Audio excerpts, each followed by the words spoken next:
In October of 1967, a Bolivian ranger named Captain Gary Prado removed a stainless steel Rolex GMT-Master from the wrist of a dying revolutionary in the village of La Higuera.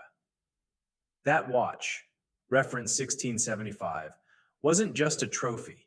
It was a breadcrumb trail leading directly into one of the Cold War's most sophisticated intelligence architectures. What if the timepiece worn by Ernesto Guevara wasn't a symbol of capitalist irony, but a deliberate signal embedded in plain sight?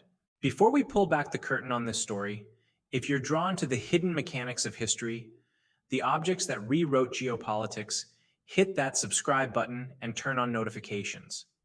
You won't want to miss what's coming. Here's what most documentaries won't tell you.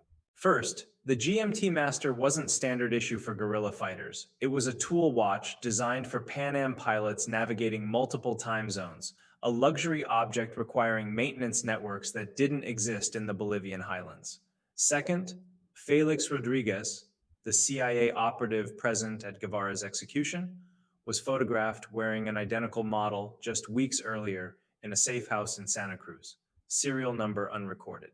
Third, a declassified NSA memo from 1982 references timepiece-based dead drop confirmation protocols used in Latin American operations during the 1960s, but the memo's subject line remains redacted to this day. The watch arrived on Guevara's wrist sometime in early 1966, during his clandestine passage through Prague. He'd been moving through Soviet-aligned capitals, gathering support for his Bolivian campaign, and the Rolex appeared in exactly one photograph from that period, a grainy image taken inside a Czechoslovak intelligence facility. The man standing beside him in that photo was later identified as Vladimir Kudelka, a KGB liaison officer specializing in horological communication systems. Kudelka vanished from public record in 1968, his file sealed under Article 12 of the Soviet State Secrets Act. What made the GMT Master operationally significant wasn't its luxury, it was its dual time zone bezel. The red and blue Pepsi insert could be rotated to track a second time zone independently, a feature that, in the right hands, became a non-electronic encryption device.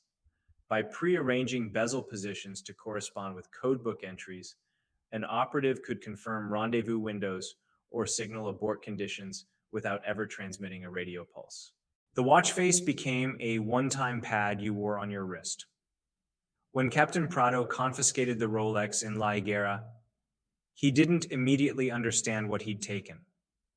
The bezel was locked at an unusual position, 14 hours offset from local time, pointing toward a longitude that didn't correspond to any operational theater Guevara had publicly discussed.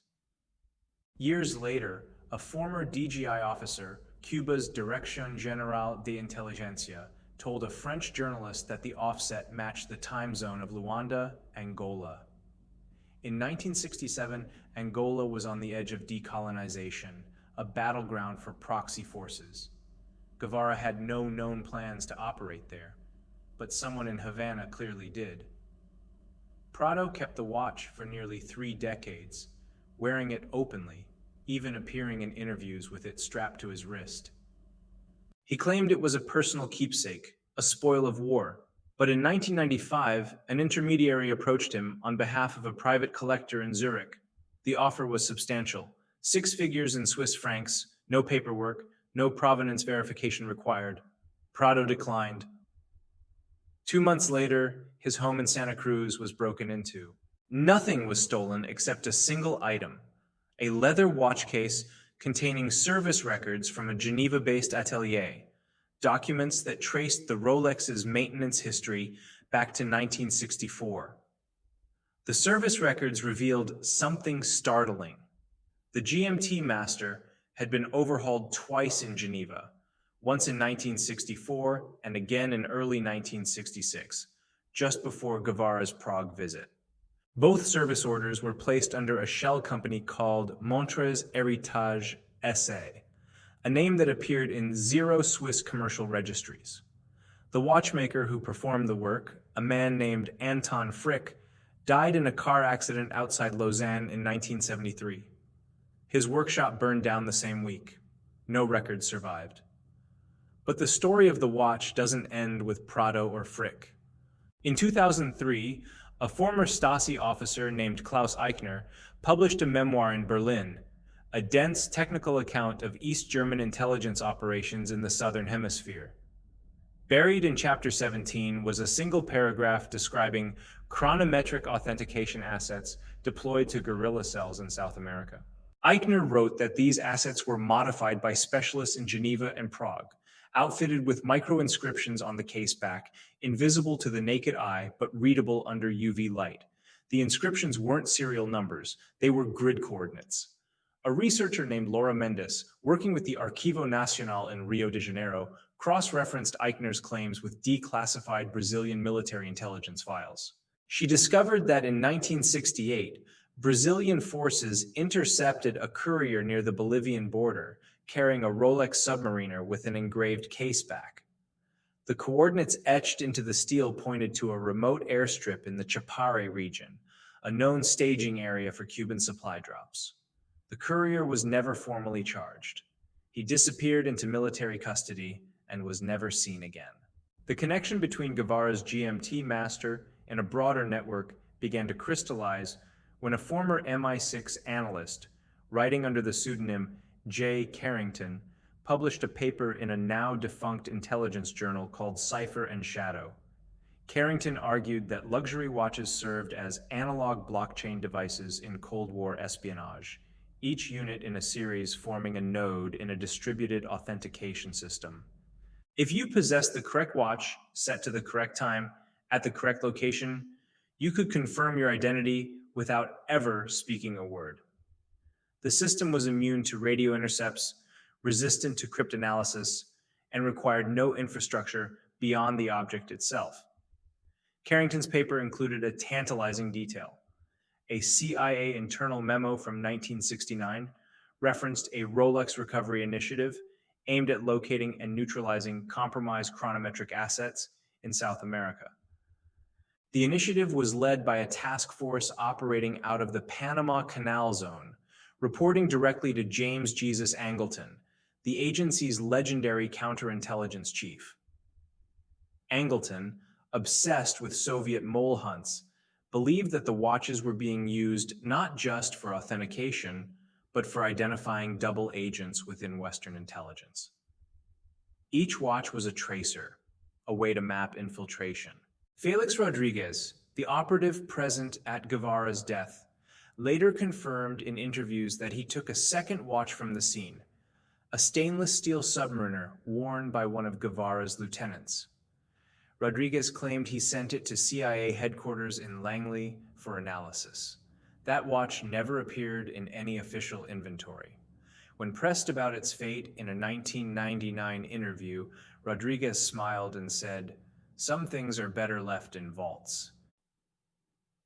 The technical ingenuity of using watches as covert communication tools rests on several principles. First, mechanical watches of that era could be regulated to extremely tight tolerances, plus or minus 2 seconds per day for a COSC-certified chronometer. This precision allowed operatives to synchronize actions across vast distances without electronic coordination. Second, the GMT-Master's independently adjustable hour hand meant that even if the watch was confiscated and examined, the secondary time zone setting could be dismissed as arbitrary traveler convenience. Third, the Cyclops date magnifier, a small lens over the date window, could be replaced with a lens ground to a specific optical formula, turning it into a rudimentary one-way cryptographic viewer when held over pre-printed microdot grids. The physics of horological encryption relied on rotational encoding. By assigning each hour marker on the bezel a corresponding codebook value and combining it with date and minute hand positions, an operative could generate a 6-digit cipher key that changed every 60 seconds. This key could unlock pre-positioned one-time pads hidden in dead drops, typically inside hollowed-out coins or cavity-modified batteries. The system required no batteries, no radio signature, and left no forensic trace beyond the physical presence of the watch itself. To an untrained observer, it was just a man checking the time.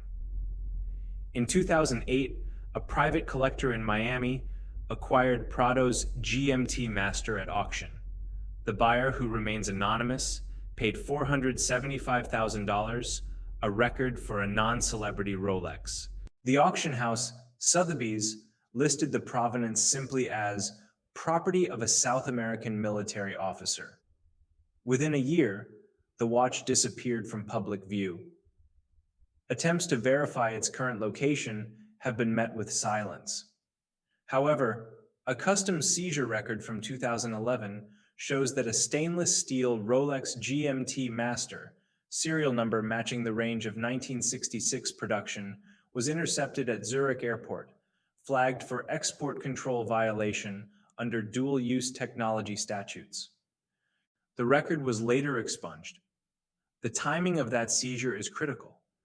In 2010, WikiLeaks released a tranche of State Department cables that included a brief, heavily redacted exchange between the U.S. Embassy in La Paz and the Office of Cuban Affairs. The subject line read, "Historical Asset Recovery, Andean Theater." The cable mentioned horological artifacts of counterintelligence value and recommended discreet acquisition through third-party proxies. The rest is black ink.